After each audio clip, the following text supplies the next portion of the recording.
Hi, my name is Lucy and welcome to this overview of my art practice. Year on year, the focus for my art practice changes, with, in past years, my artwork focusing on topics such as food, household waste, graffiti and anatomy. However, this year, I've been observing collections, which has included me taking inspiration from museum collections, such as statues and taxidermy, to personal collections, such as stickers and stamps. Whilst my area of interest changes, my initial artistic process stays the same, with me doing line drawings of my subject matter, using crayons, watercolour, ink, pens, on collage, plain or coloured paper, and taking photos for reference material. I later then combine and manipulate these drawings in Photoshop into collages which I then use to paint from.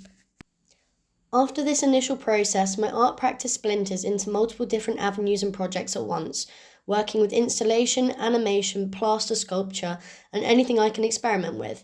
And I take inspiration from different artists to help me expand my thinking and test new outcomes. During the summer, I went and saw the work of Lubina Hamid at the Tate Modern and found her standing cut-out sculptures really interesting. I decided to create a series of my own based on my drawings of statues from inside Sir John Soane's Museum in London. I loved creating them and staging them with projection. After working on my cutouts to form Gathering, I decided I wanted to try and recreate the negative space around them into a three-dimensional form. Inspired by the shape of Katerina Fitz's Catch and Release, I used plaster lathing to try and reflect the forms of my cutouts. Using drawings of Greek statues I had done inside the Walk Art Gallery in Liverpool, I also created projections to go over the plaster-laid sculptures I had made and loved the shadows that were created. Another artist who has been particularly influential to my work is Catherine Bernhardt, as I love her use of bold colour and spray paint. I have reflected this in my own work, particularly in my painting series, All Your Stolen Treasures and Your Pet Is in My Cabinet, but incorporated with my love for line drawing and mark making.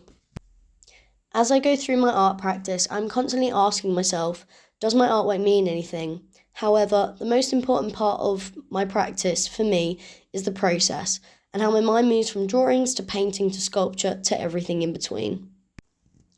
I know, however, that finding meaning in an image and in art is inherent, however, and is part of the joy for viewers in finding their own meanings in an artwork or attempting to discern what the creator's intention was.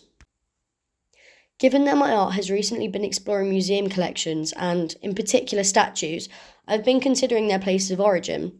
Stolen from other countries over the last few centuries, ownership battles still rage. I've become interested in how Greek classical sculpture has ended up in British museums, been given Western narratives, and now form part of a British culture that is stolen. Whilst I think this is an important part of my practice at the moment, the biggest key for me is just a love of creation, playing with colour and composition, and making work that I am proud of. And if other people like it too, you know what? I'll take that.